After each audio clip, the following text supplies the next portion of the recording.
Good morning student. Last class में बेटा हमने सेलों का श्रेणीक्रम संयोजन और सेल के बारे में काफी पढ़ लिया था। सेल की परिभाषा, सेल का विद्युत वाहक बल, सेल के टर्मिनल वोल्टता, सेल का आंतरिक प्रतिरोध, ये सब हमने डिस्कस कर लिया, ठीक है ना, उसमें कोई समस्या नहीं है। और उसके बाद में हमने श्रेणीक्रम संयोजन भी अच्छे से कर लिया। अब इसमें देखो एक टॉपिक बचा हुआ है सेलों का समांतर क्रम संयोजन, ठीक है। समांतर क्रम संयोजन देखो, जैसे हमने प्रतिरोध का भी किया, संधारित्र का भी किया, वैसे हम सेल का समांतर क्रम संयोजन देखेंगे। माना आपके पास दो सेल है जिनके विद्युत वाहक बल क्रमशः E1 E2, आंतरिक प्रतिरोध R1 R2 है, एक बाह्य परिपथ कैपिटल R से जुड़े। तो ये लाइन तो आपको लिखनी है, जैसे हमने श्रेणीक्रम में लिखा था वैसे इसमें माना दो सेल जिनके विद्युत वाहक बल क्रमशः E1 व E2 तथा आंतरिक प्रतिरोध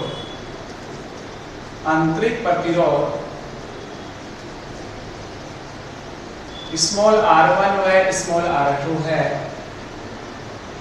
एक बाह्य परिपथ द्वारा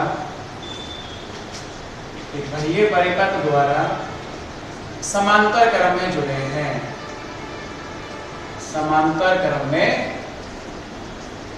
जुड़े हैं। एक्चुअल में जो हमने दो सेल लिए जिनके विद्युत वाहक बल E1 E2, आंतरिक प्रतिरोध R1 R2, एक बाह्य परिपथ कैपिटल R द्वारा समांतर क्रम में जुड़े। बाह्य परिपथ जैसे हमने प्रतिरोध जोड़ा था ना कैपिटल R, श्रेणीक्रम में भी जोड़ा था, इसमें भी जोड़ दिया। अब देखो संयोजन कैसे होगा। आपने लिया पहला सेल जिसका विद्युत वाहक बल E1 प्लस माइनस E1, इसका आंतरिक प्रतिरोध आपने लिखा स्मॉल r1। दूसरा जो सेल है वो आपने ऐसे जोड़ा प्लस माइनस आंतरिक प्रतिरोध R2 और इसके समांतर क्रम में ऐसे जोड़ा।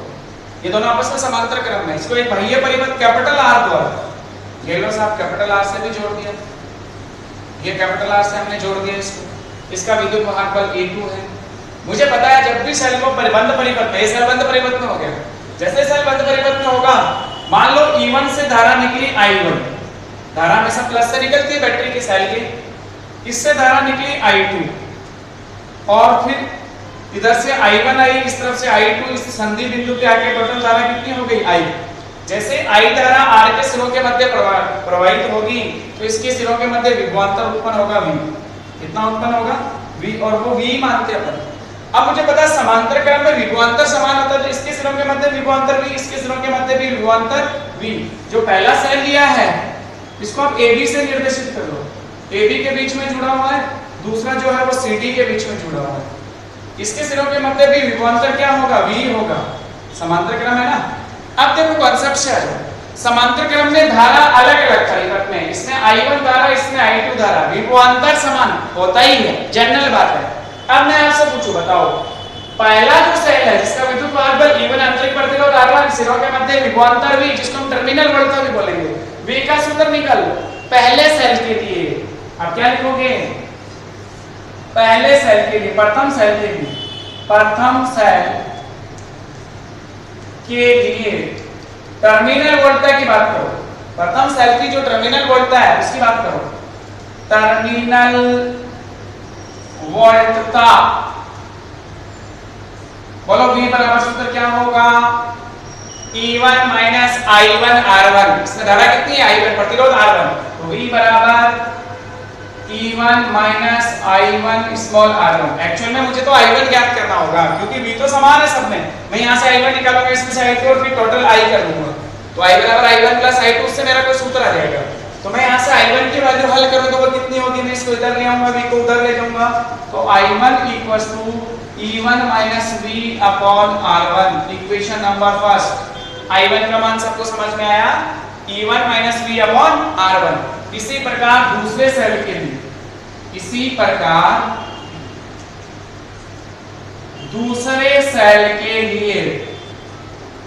दूसरे सेल के लिए अगर हम बात करें तो इसके सिरों के मध्य टर्मिनल वोल्टता V, विद्युत वाहक बल E2, आंतरिक प्रतिरोध R2, धारा I2। तो टर्मिनल वोल्टता का सूत्र लिखोगे आप, टर्मिनल वोल्टता V बराबर E2 माइनस I2 R2। यही लिखोगे। आंतरिक प्रतिरोध के कारण जो विभवांतर होगा वो I2 R2, क्योंकि इसमें धारा I2 बह रही है, प्रतिरोध R2 है, विद्युत वाहक बल A2 है, तो आप V बराबर लिखोगे E2 माइनस I2 R2। अगर मैं यहाँ से I2 सॉल्व करना चाहूँ तो मैं इसको पक्षांतर करके इधर ले जाऊंगा, V को उस तरफ ले जाऊंगा, देन I2 इक्वल टू आपके पास फॉर्मूला आ जाएगा E2 minus V upon small R2, समीकरण संख्या 2। अब मुझे पता है कुल धारा का जो मान है, मुझे पता है कुल धारा जो है मेरी वो कितनी होगी। परिपथ में कुल धारा जो R के सिरों के मध्य प्रवाहित हो रही है वो I बराबर आपके पास है I1 प्लस I2, यही है। इस वाले सेल से I1 धारा निकली, इस वाले सेल से I2, दोनों संधि बिंदु पे मिलते हैं, टोटल कितनी हो जाती है I जो R के सिरों के मध्य प्रवाहित हो रही है। तो I बराबर लिखोगे I1 प्लस I2, समीकरण 1 व 2 से I1 I2 के मान रखो, तो I बराबर आपके पास सूत्र आया E1 minus V upon R1 plus E2 minus V upon R2। R1 का भाग इसमें भी दे लो, R2 का भाग इसमें दो, तो I बराबर E1 बटा R1 माइनस V बटा R1 प्लस E2 बटा R2 माइनस V बटा R2। अलग अलग कर दिया, R1 का भाग इन दोनों में भी जाएगा, R2 का भाग इन दोनों में भी जाएगा। अब ध्यान से देखो, इसको और इसको ध्यान से देखो, इन दोनों में से V कॉमन है, इन दोनों को एक साथ लिख लेंगे, तो I बराबर आपके पास सूत्र आया E1 upon R1 plus E2 upon R2 minus, इन दोनों में से माइनस V कॉमन ले लिया, 1 upon R1 plus 1 upon R2। अब चाहे तो हम लघुत्तम भी ले सकते हैं, R1 R2 लघुत्तम ले लिया, तो I बराबर R1 R2 आपने लघुत्तम ले लिया, ऊपर बचा E1 R2 plus E2 R1, ये तो यहाँ हल कर लिया, माइनस V, इसमें भी R1 R2 लघुत्तम ले लिया, ऊपर क्या आ जाएगा बेटा R2 प्लस R1। अब ध्यान से देखो, मुझे एक्चुअल में यहाँ से V ज्ञात करना है, मुझे टर्मिनल वोल्टता निकालनी है विद्युत वाहक बल और आंतरिक प्रतिरोध की वजह से जो वोल्टता पतन हो रहा है ना उसके रूप में, मतलब जैसे टर्मिनल वोल्टता लिखते हैं ना V बराबर E माइनस IR, वो वाला सूत्र हमें निकालना है। तो मुझे यहाँ से V की वैल्यू ज्ञात करके तो मैं इस वाली राशि को तो इधर ले जाऊंगा और I को इस तरफ ले आऊंगा, तो आपके पास समीकरण क्या बन जाएगी V into R2 plus R1 बटा R1 R2 बराबर ये वाली राशि E1 R2 plus E2 R1 बटा R1 R2, ये I उधर जाके माइनस का I हो जाएगा। अब मुझे केवल V चाहिए, इस पूरी राशि का भाग दोनों तरफ दे दूंगा, R1 प्लस R2 बटा R1 R2 का भाग पूरी समीकरण में दोनों तरफ दे देंगे अपन। जब भाग देंगे तो अपने पास उत्तर आएगा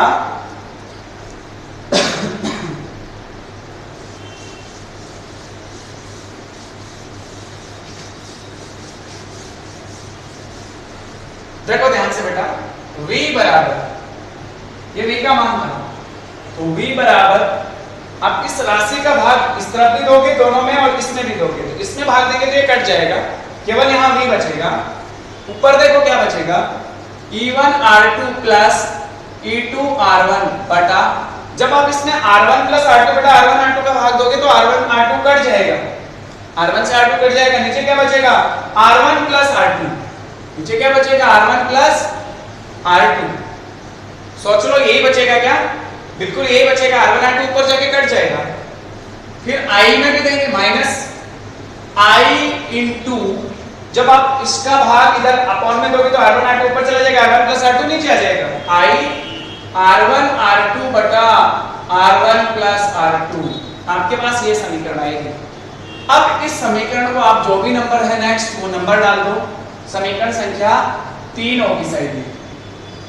अब मैं आपसे पूछूं कि जो परिपथ बनाया था आपने समांतर क्रम संयोजन का, उसका तुल्य परिपथ बोलो, दोनों सेलों का एक सेल, विद्युत वाहक बल E इक्विवेलेंट प्लस माइनस, दोनों जो आंतरिक प्रतिरोध थे उनका एक प्रतिरोध R इक्विवेलेंट, और बाह्य परिपथ कैपिटल R से हमने ऐसे जोड़ दिया, बाह्य परिपथ कैपिटल R से आप ऐसे कनेक्ट कर दोगे, इससे धारा सपोज I निकली, सिरों के मध्य विभवांतर V, और अब आपसे पूछे टर्मिनल वोल्टेज V बताओ, तो V का सूत्र क्या हो जाएगा E equivalent minus I R equivalent, E equivalent minus I R equivalent, तो सिरों के मध्य जो विभवांतर या टर्मिनल वोल्टेज उसका सूत्र आ गया E equivalent minus I R equivalent. इसको समीकरण संख्या 4 दे दो, और अब 3 व 4 की तुलना करो, इक्वेशन 3rd और 4th की तुलना करो, बायां पक्ष भी इसका भी बायां पक्ष भी, यहाँ पे देखो E इक्विवेलेंट की जगह ये मान लिखा हुआ है, इसका मतलब आपका तुल्य विद्युत वाहक बल ये है, और I के साथ जो मान है वो आपका R इक्विवेलेंट है। तो समीकरण 3 व 4 की तुलना करने से हमारे पास मान जो है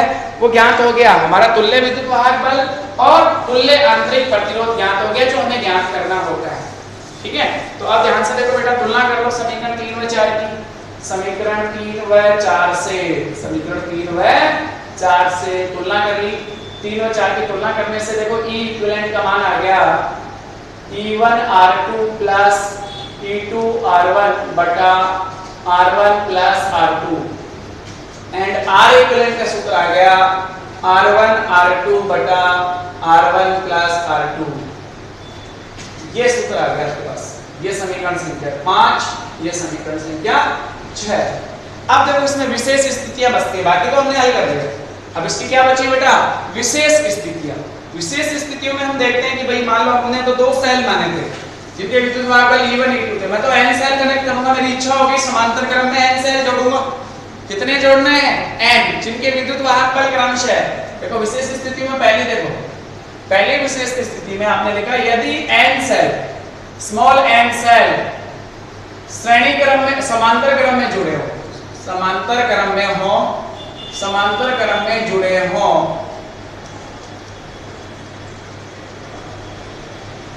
जिनके विद्युत वाहक बल, n की बात कर रहे हैं, कितनी बात कर रहे हैं, या फिर 2 सेल के, पहले एक बार ये स्थिति देखो, यदि 2 सेल समांतर क्रम में जुड़े हों जिनके लिए मैं लिखूं E1 का मान E2 के बराबर है और वो E है, आंतरिक प्रतिरोध भी बराबर है, ये वाली स्थिति पहले करो।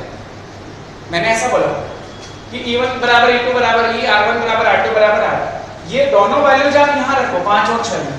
E इक्विवेलेंट बताओ कितना हुआ, E इक्विवेलेंट, E इक्विवेलेंट बोलो कितना होगा, E1 R2 मतलब ER, E1 की जगह E, R2 की जगह plus ER upon R plus R, कितना है E plus ER plus ER 2ER upon 2R, 2R से 2R कट गया, कितना है E, विद्युत वाहक बल, तुल्य विद्युत वाहक बल E के बराबर। R इक्विवेलेंट देखो, R1 R2, R into R upon 2R, एक से R कट गया R by 2। अब क्वेश्चन हमारा ये है, ये तो 2 सेल जिनके विद्युत वाहक बल बराबर थे, आंतरिक प्रतिरोध बराबर थे, उस स्थिति में इक्विवेलेंट विद्युत वाहक बल E आएगा और तुल्य जो प्रतिरोध आंतरिक प्रतिरोध वो R by 2 आएगा। ठीक है, ये हल कर दिया। अब मैं आपसे पूछूं कि भाई नहीं n सेल हो जिनके विद्युत वाहक बल समान हो, दूसरी स्थिति में ऐसे बोल रहा है कि n सेल, यदि n cell, small n cell समांतर क्रम में हो, समांतर क्रम में जुड़े हो, जिनके विद्युत वाहक बल समान हो, क्या हो, सब समान हो, मतलब मैं बोलूं E1 बराबर E2 बराबर अप टू En बराबर E और आंतरिक प्रतिरोध भी बराबर हो, तो बताओ तुल्य विद्युत वाहक बल E इक्विवेलेंट आपका E होगा और R इक्विवेलेंट कितना होगा, R इक्विवेलेंट होगा R by N। सूत्र में मान रख के देख लेना, यही है। इस स्थिति में अगर मैं आपसे परिवर्त में धारा पूछूं तो आप देखोगे I बराबर E upon capital R, E equivalent upon capital R plus small r equivalent, I बराबर E इक्विवेलेंट की बचेगा E रखोगे capital R plus small r by n, ऐसा कोई सूत्र मिल जाएगा आपको। तो ये हमने पढ़ा सेलों का समांतर क्रम संयोजन। अब इसमें 2 छोटे छोटे टॉपिक और बचे बेटा, वो भी हम डिस्कस कर लेते हैं। विद्युत ऊर्जा और विद्युत शक्ति, वैसे आपने 10वीं क्लास में इसको बहुत अच्छे से पढ़ा हुआ, विद्युत ऊर्जा व विद्युत शक्ति, 2 छोटे से टॉपिक हैं जिनको आपने 10वीं क्लास में बहुत अच्छे से पढ़ा हुआ, विद्युत ऊर्जा व विद्युत शक्ति। देखो बेटा, विद्युत ऊर्जा पहले लिखते हैं, पहला टॉपिक है हमारा, इसी में ये लास्ट टॉपिक है, छोटे छोटे टॉपिक है। विद्युत ऊर्जा, इसको हम कैसे परिभाषित करते हैं, मान लो देखो जनरल का बताता हूँ, आपके पास एक प्रतिरोध है, चालक है, यह एक प्रतिरोध है जिसके सिरों के मध्य प्रतिरोध जो है कैपिटल R है, इसको आपने बैटरी से जोड़ा, इससे जोड़ा है बैटरी से, प्लस माइनस V विभवांतर के बैटरी से जोड़ा, जैसे बैटरी से आपने जोड़ा, इसमें से धारा प्रवाहित होगी आई, इसके सिरों के मध्य विभवांतर उत्पन्न होगा अभी, बिल्कुल होगा। मैं आपसे पूछूं कि इस बैटरी का काम क्या है? इसको ऊर्जा देना। ऊर्जा लेके कौन जा रहा है? धारा। ऊर्जा को लेके कौन जा रहा है? हमने ये पहले भी डिस्कस कर लिया कि एक्चुअल में जो धारा का काम क्या होता है, वो परिपथ को ऊर्जा देना। ऊर्जा कहां से ला रहा है? वो बैटरी से या सेल से। तो सेल से ऊर्जा उठाई और उसने आर को दी, जैसे ऊर्जा खत्म हुई वापस पीछे पीछे आई धारा और वापस माइनस टर्मिनल से आके धारा ऊर्जा ली। इस तरह से ऊर्जा का ट्रांसफर होता है, जिसे हम बोलते हैं विद्युत ऊर्जा। आपने कितने समय के लिए ये काम किया? कितने समय के लिए यहां से ऊर्जा ली? यहां से ऊर्जा लेके इसको दी, माना टी समय के लिए, माना स्मॉल टी समय में चालक से प्रवाहित आवेश, जब धारा प्रवाहित करते हैं तो आवेश प्रवाह होता है, चालक से प्रवाहित आवेश स्मॉल क्यू हो तो कितने समय में? टी समय में चालक से प्रवाहित आवेश क्यू हो तो आई बराबर क्यू बाई टी। ये सूत्र तो हम जानते ही हैं, आवेश प्रवाह की दर। कार्य कितना होगा उस आवेश को प्रवाह में कार्य, वही हमारी विद्युत ऊर्जा होगी। तो आवेश प्रवाह में विद्युत धारा द्वारा किया गया कार्य